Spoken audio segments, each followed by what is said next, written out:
नमस्कार दोस्तों, मैं डॉक्टर बेड़ुधर रौतिया आप सभी का हमारे channel law order and civil rights में स्वागत है, अभिनंदन है। दोस्तों, एक अहम प्रश्न है कि एनटीए, वीजीसी, नेट या नीट या एई ट्रिपल ई जो भी एग्जामिनेशन एनटीए के द्वारा आयोजित किया जा रहा है वो ऑनलाइन मोड हो या ऑफलाइन मोड हो। देखिए, दोनों में खतरा है। ऑनलाइन मोड में भी खतरा है, ऑफलाइन मोड में भी खतरा है।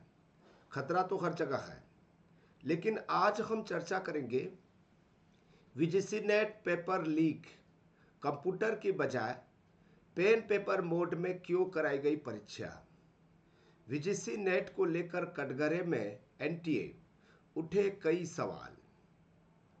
आज हम इस विषय पर चर्चा करेंगे और ये जन जागरण में जो प्रकाशित ये आलेख है, ये जानकारी है, हम आपको शुरू से अंत तक आपको बताते हैं और अंत में ये भी बताएंगे कि अब क्या होगा, क्या होना चाहिए।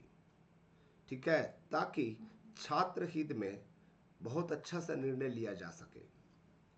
वीजीसी NET paper leak UGC NET paper leak को लेकर एनटीए पर कई तरह के सवाल उठ रहे हैं। उनमें मुख्य है परीक्षा को कंप्यूटर मोड की बजाय पेन पेपर मोड में कराने का फैसला क्यों लिया गया। गौरतलब है कि पेन पेपर मोड में पेपर लीक की संभावना ज़्यादा बन जाती है, क्योंकि यह परीक्षा एक लंबी प्रक्रिया से होकर गुजरती है। मेन इशू यहाँ पर यह है, अब तक कंप्यूटर मोड में कराई जाती थी वीजीसी नेट परीक्षा। इस बार पेन पेपर मोड में कराने का लिया गया फैसला और प्रिंटिंग, पैकेजिंग से लेकर कई जगह रहती है गड़बड़ी की आशंका। ये 3 इशू है। इन 3 इशू के ऊपर जो है आज हम चर्चा करेंगे। जागरण ब्यूरो नई दिल्ली में ये समाचार में प्रकाशित है। ये क्या कहता है, थोड़ा सा सुनते हैं, जानने की कोशिश करते हैं। वीजीसी नेट की परीक्षा 2018 से कंप्यूटर से कराई जा रही थी, लेकिन इस बार एनटीए ने फैसला लिया कि परीक्षा पेन पेपर मोड से होगी। परीक्षा हुई उसी दिन रद्द भी करनी पड़ी, क्योंकि प्रश्न पत्र 5-5 हजार में लीक हो चुका था। कितना सस्ता रेट था भाई, है। और जिन्होंने 5,000 रुपये से ये पेपर लिया होगा और बहुत अच्छा बनाया होगा, तो अब जब पेपर रद्द हो गया है तो वो व्यक्ति क्या सोच रहा होगा, है ना। सही बोल रहा हूँ ना। ऐसा नहीं कि कंप्यूटर पूरी तरह सुरक्षित है, वहाँ भी गड़बड़ियों की शिकायतें आ रही है। लेकिन एनटीए से विदा हो चुके पूर्व डीजी सुबोध कुमार व अन्य को इसका भी जवाब देना होगा कि पेन पेपर मोड पर वापस आने का कारण क्या था। कहा जा रहा है कि पिछली बार कुछ हैकिंग की सूचनाएं आई थी, लेकिन यह भी सच्चाई है कि पेन पेपर मोड में घुसपैठ और गड़बड़ी की ज़्यादा शंका होती है, क्योंकि तब प्रश्न पत्र प्रिंटिंग, पैकेजिंग, ट्रांसपोर्टेशन से लेकर भंडारण तक कई स्तरों से गुजरता है। सच बात है, ये सच्ची बात है। पेन पेपर वाली परीक्षा होती है सॉफ्ट टारगेट। सॉफ्ट टारगेट मतलब जो भी इसमें जो घुसपैठिए हैं, जो रॉन्ग एक्टिविटीज करते हैं, इसके लिए एक बहुत अच्छा अवसर होता है। पेन पेपर मोड में होने वाली प्रतियोगी परीक्षाएं नकल माफिया के लिए इसलिए भी सॉफ्ट टारगेट होती है, क्योंकि यह परीक्षा एक लंबी प्रक्रिया से होकर गुजरती है, जिसमें पेपर सेटिंग से लेकर उसकी प्रिंटिंग, पैकेजिंग, परिवहन और फिर उसे अलग अलग शहरों के सेंटरों पर सुरक्षित रखने जैसे कई चुनौतियां होती है। इनमें से जिस स्तर पर भी शिथिलता बरती गई, वही इनसे सेंध लग जाती है। वाह, बहुत अच्छी खबर है। नीट यूजी परीक्षा में भी पेपर लीक की जो घटनाएं हुई है, उसमें पेपर को परिवहन के दौरान लीक करने की जानकारी सामने आई है। पेपर लीक करने का कोई एक इकलौता रास्ता नहीं है, बल्कि इनसे जुड़े गिरोह के तार पेपर सेट होने वाली जगह से लेकर उसको छापने वाले प्रिंटिंग प्रेस तक फैले होते हैं। यदि इन स्तरों पर भी सफलता नहीं मिलती है तो पेपर लीक कराने का अंतिम विकल्प परीक्षा केंद्र होते हैं, जिसे गिरोह परीक्षा कराने वाली निजी एजेंसियों के साथ मिलकर बनवाते हैं।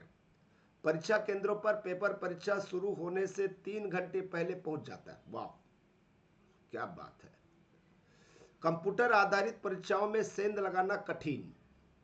परीक्षाओं से जुड़ी गड़बड़ी से बचने के लिए कंप्यूटर आधारित परीक्षाओं का चलन शुरू हुआ था, लेकिन अब तो यहां भी गिरोह सेंध लगाने से बाज नहीं आ रहे। यह बात अलग है कि पेन पेपर वाली परीक्षा की जगह अभी कंप्यूटर के जरिए होने वाली परीक्षाओं में सेंध लगाना थोड़ा कठिन है, क्योंकि इस प्रक्रिया में परीक्षा शुरू होने के करीब आधा घंटा पहले ही पेपर कंप्यूटरों में अपलोड किया जाता है। ऐसे में उनके पास पेपर को पहले लीक करने का विकल्प नहीं रहता है। एनटीए की ओर से इन परीक्षा में किसी तरह के हैकिंग को रोकने के लिए सर्किट और जैमर आदि लगाया जाता है, ताकि कंप्यूटरों के साथ में कोई बाहरी छेड़छाड़ न हो सके। हालांकि सूत्रों का दावा है कि माफिया ने तकनीकी विशेषज्ञों की मदद से इसमें सेंध लगाने का काम भी शुरू कर दिया है। इसका अंदाजा इससे लगाया जा सकता है कि पिछले साल दिल्ली के एक होटल में एक विदेशी हैकर को पकड़ा गया था, जिसे परीक्षा में गड़बड़ी कराने या गड़बड़ी करने वाली गैंग ने बुलाया था। वह उसकी मदद से एक सेंटर को हैक करने की योजना भी बनाई थी। सेंटर की मिलीभगत से बदल जाती है ओएमआर सीट।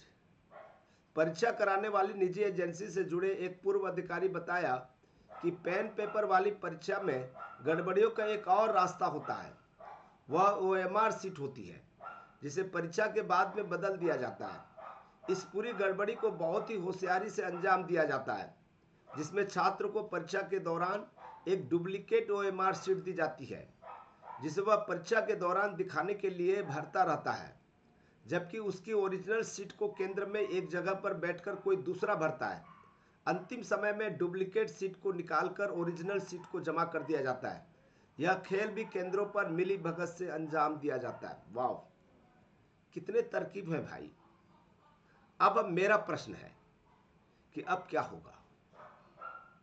ठीक है, हमारा क्या होगा। हमारे लिए तो आगे खाई पीछे खाई है, जाए तो जाए कहां भाई, मरना तो निश्चित है। कोई उपाय हो तो जरूर कमेंट्स लिखकर अपने सुझाव दें। ठीक है दोस्तों, देखिए सबका समाधान है। प्रॉब्लम है तो सॉल्यूशन है।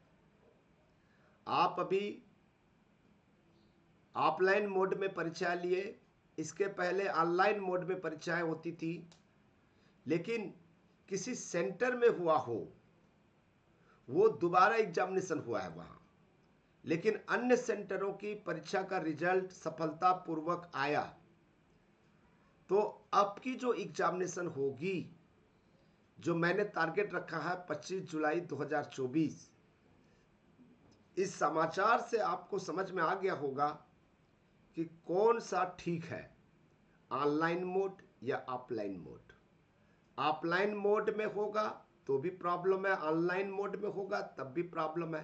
प्रॉब्लम तो है, लेकिन अब क्या निर्णय लेंगे ये देखने वाली बात है, ये भविष्य की बात है, और हम इंतजार कर रहे हैं। हमें जो भी हो, ऑनलाइन मोड हो ऑफलाइन मोड हो, यदि आपको नॉलेज है तो उस नॉलेज के हिसाब से हम जो है सफलता अर्जित करेंगे। ठीक है दोस्तों, चलिए फिर दोबारा मिलते हैं। कोई नया समाचार मिलेगा तो मैं आपको जरूर जानकारी दूंगा। Thank you, thank you, thank you.